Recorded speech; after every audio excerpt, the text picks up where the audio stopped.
Welcome to Who's Talking To, and today we have the football and professional coach, Mr. Jason Aldcroft. How are you, Jason? I'm alright, thanks, Jeff. Thanks for having me on your show. Nice to see you. Nice to see you, mate. You never change, you know, you always look thin. I don't have time to eat. Great. So busy. I have to talk like that for me double chin. Did you, Paolo? It's great. But listen, Jay, obviously you've come here today to give us all a bit of guidance and a bit of intuition onto becoming a professional footballer for you younger lot out there. Yeah, so just Jay, because you work for Elite Player Development, yeah. Danny Owen started it up on the Woodchurch Estate, who played for Tranmere. Okay. When the academy went to Tranmere, Danny started doing one-to-ones, helping young kids, and then it just grew and grew and grew. And now we've got group sessions on Sundays where any kids can come in, get coached. We have squads which we take into academies, the kids have to trial. We do one-to-one training, we do girl camps, we do everything really. Covering everything, yeah? Yeah, it's really good all across the Whittle.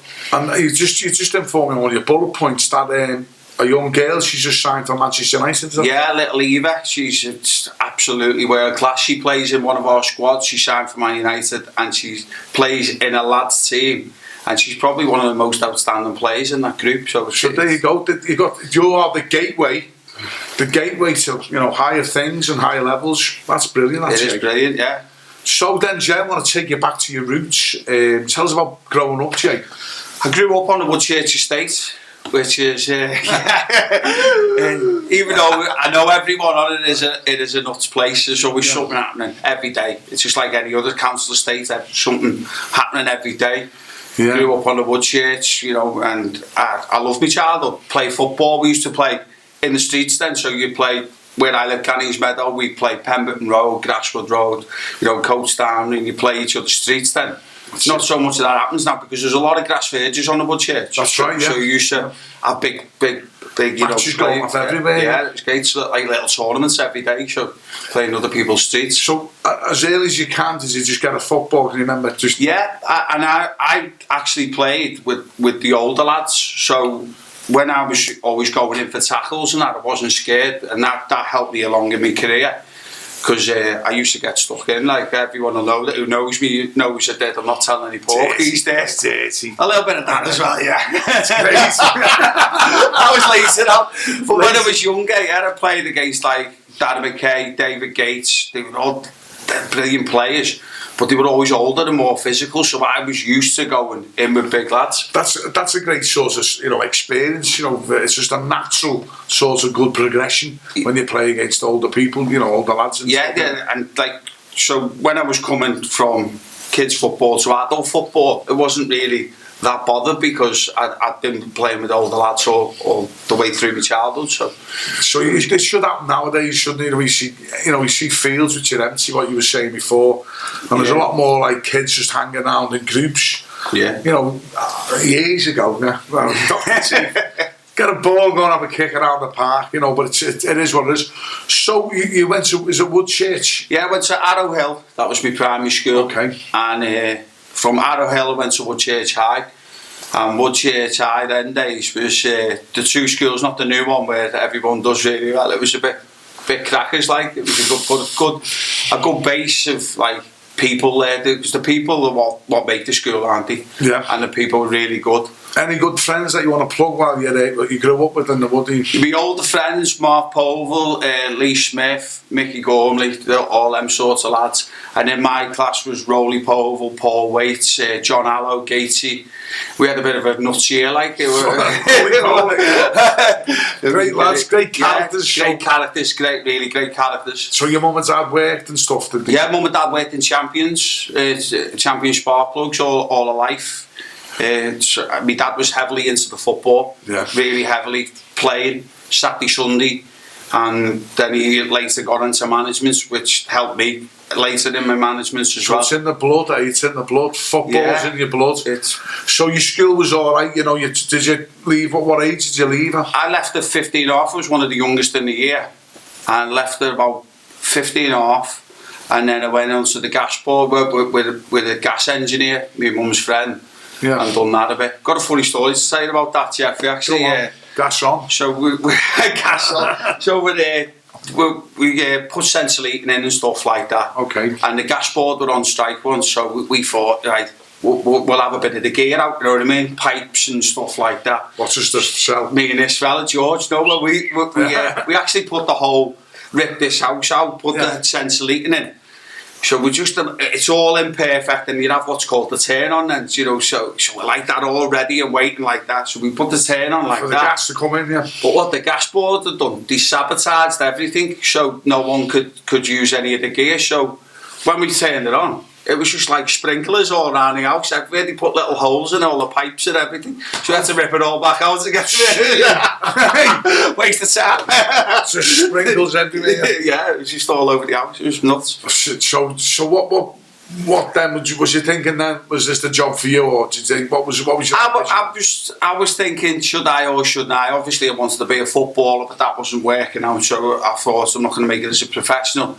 But I had a few mates who were like Royal Marines and stuff like that, like Simon Shaw, who lived in our road. His missus lived in our road, and he used to speak to him, and he used to see him going away, and he was dead fit, and he looked well. And I was actually in the Sea Cadets down there, Harrowby Road for a bit. I was in the Marine Cadets there, so I thought, there wasn't much going on then. It was a John Major government, so I thought, right, I'll give it a whirl. This is 19. Was in that was 93 when I went to the careers office. Went to the careers office, goes in. I said, I want to be a Royal Marine, and he went, you're a bit thin, mate, because it was about 8 stone, 8.5 stone, yeah, like that. Body like an X-ray. Hey, it's Jason Aldcroft, though. That's followed me everywhere, Jason Aldcroft. Yeah, that's who used to get that all the time. And then it gets shouted, Aldcroft and no balls. Throw that one in. Right. So then you went to the careers office to go and be a Royal Marine, Green Beret and all that. Yeah. Ramboed up. What happened? They just said, listen, you're going to have to wait 2 years because you're a bit thin, we need to bulk you up. I'd done a few tests, done a pull-up test and everything, passed it all, but he said, listen mate, with the weight you carry here, you're not going to do it. So I come down and I thought, well, the Marines take the paddle, so he might take me on. But then I went down and he didn't. The same thing with the paddles as well? Yeah, he said, no, well, if they're not having you because they're too thin, we're not having you.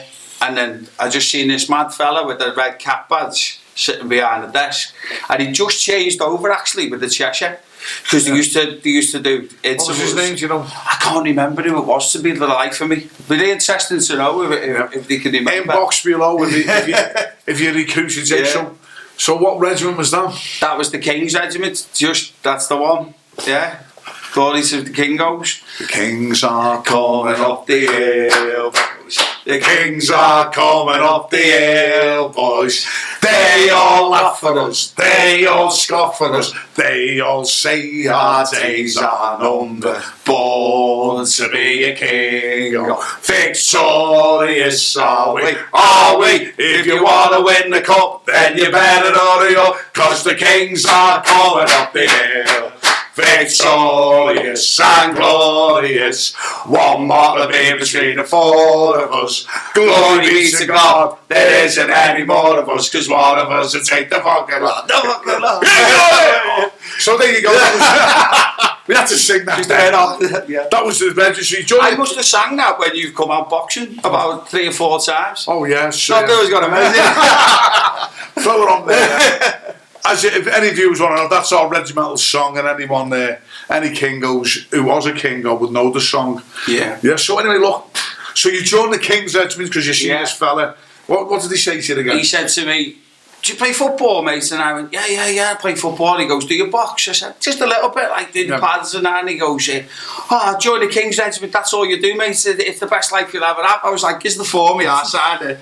And that was it. It was away. Oath of Allegiance 2 weeks later. You get your 30 quid. You're 16, you're on the beer and time, your 30 quid, think you're great. Isn't it great though, just to let you know, because with that sort of thing, at the moment, the employments and jobs around at the time on Merseyside was low, you know. And scarce, yeah. Same thing. I was on a YTS and it's just said, so you're made up, like think, Mum, I've joined the army. Father's punch, come home, Mum had a few tears like this, you do, and then your dad's like, you won't be able to stick at that, like, you know, because you're thinking the school background you come from, everyone was a bit nuts and that, and then sure, you just looked forward to going in, and then got me date, and that was it, mate. So where did you go to train? Just tell me. I went to Glencorse, got the train up to Edinburgh. Yeah, Scotland. Yeah, and went to Glencorse. It was a lovely place, absolutely lovely, and done my training there. Really, really enjoyed it. I was very fit then. So Jeff, was it? Did you do 6 months? Was it 6 months? No, I'd done 3 weeks there, 10 weeks, like 12 weeks basic training. Okay. And then you'd have a gap, and then I went to Strensel in York. So when you first get there, trying to get you fit, and what sort of stuff did you learn? Like basics. I remember Lee Stitch was involved in it, and I always remember like we were on this exercise, and then he was brilliant. He dug a hole. And he go, this is your exercise tonight, you've got to live off this ration box and stuff like that, and it's what you're cooking on these hexy blocks and all like that. And I'm like, wow, we're going to survive for the night. But then he started pulling out like big steaks and stuff like that. he dug a hole behind it, and he was sitting there with like mackies and stuff like that going, you know, this comes out, and I'm thinking, is that all in that one box? Made up, yeah. Oh, I had a story with Stitch. I remember, you know, on exercise, well, I think it was in Germany with Stitch, just a quick one, and I ended up shitting myself, but I was having a shit, and I was leaning over the riverbank, thought it was clean, and I fell in, and as I fell in, the dollop went into my pants, so I had to pull it up, because I only had one pair of pants, and that night it was freezing, so I shared the sleeping bag in them. It was like, Stitch, I'm sorry. It's just the way it is. So anyway, so you're doing your training now at the club. Yeah. So when you're doing the training, you went to Strensel. You know, did you meet any good Kingos there? You went through. Yeah, there was Stewie Spence. Stewie Spence was there. Manchester. Yeah, he's from Manchester, and Spill and people like that. There was a lad called Bondi. There was a few of us, yeah. Do you know what? I enjoyed training because you join the army and you're all geared up, aren't you? It was good. Yeah. I really enjoyed it. Strensel was more the soldiering side. You get basic training at Glencorse. Then it was more the infantry stuff, staying out, Rangers. And that just flew by like that. Did you get a good feeling going home as well? Like you're proud, like with a bit of money in your bank? Yeah. And you got a bit of money, you got smart clothes, because like we were saying before, there wasn't much going on, so you had, you know, a little bit of money, a little bit of till in your pocket, and you know, nice clobber, yeah, it was really good. And then obviously you're thinking then about joining the battalion. So you went to the first battalion, the King's Regiment. Where were they based? They were based in Hounslow then. Is that in London? In London, yeah. Doing public duties? They were on public duties, yeah. And that was public duties means guarding the Queen and all the royal establishments? The Tower of London, everything, yeah. I didn't actually get to do it. I'd just done the training. Yeah. And we were, when you joined your battalion then, you went to the D Company block. Okay. And you spent like 2 weeks where they induction into the battalion and how things work. And you pretty much stay out the way because you new boys, you don't want to... Sprogs. Yeah, sprogs. And everyone's like looking at you and say, who's he and stuff like that. So, you know what, so you're in there anyway because we all look after each other. It wasn't that bad. Bullying wasn't that bad, I don't think. It was in parts, but with most of the lads... I don't think it was bullying. When you're a new boy, you have to go through certain process to be one of the lads. It wasn't bullying. Well, these days, but I think it makes you mentally strong and it prepares you for life in the battalion. Well, we had to do the dance of the fountain arseholes, where they stripped you and put toilet roll between your cheeks and then lit it. And you were dancing. Oh, but anyway, but you know what? So from there, did you say you went from D Company to... I went to D Company, but just before D Company, you go and meet the commanding officer. So they save it for 2 weeks, and then the day before you go into your company, they're like, you got to go and see the commanding officer. And then in days, you're like, oh, the CO, it's a big thing, isn't it? Yeah. He's the main man in the battalion, him and the RSM. It was the RSM? Can you remember? I can't, he had a tash, that's all I can remember. It was very, very young. Jimmy Hill, no. Who was the RSM in Hounslow? I stayed away from him, that's right. Right, come here! So yeah, that's another one inbox there. Yeah. I think it was. I was there with you, but I was trying to think. Was it Jimmy Hill or was it RSM Cunningham? We don't know. But anyway, listen. So what companies did you go to? Well, when I went on the COs, sorry.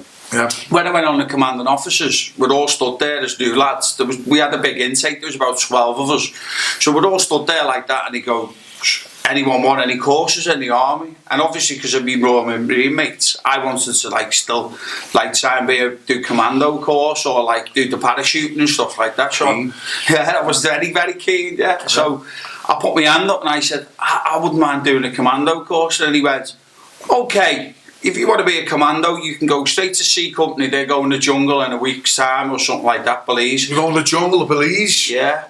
C Company? Yeah. What platoon? 7 platoon. 7 platoon. Who was in charge? Who was the rep? I don't think it mattered who was in charge. It was just Errol Gale. Okay, stop Michael part 2. The jungle with Errol Gale.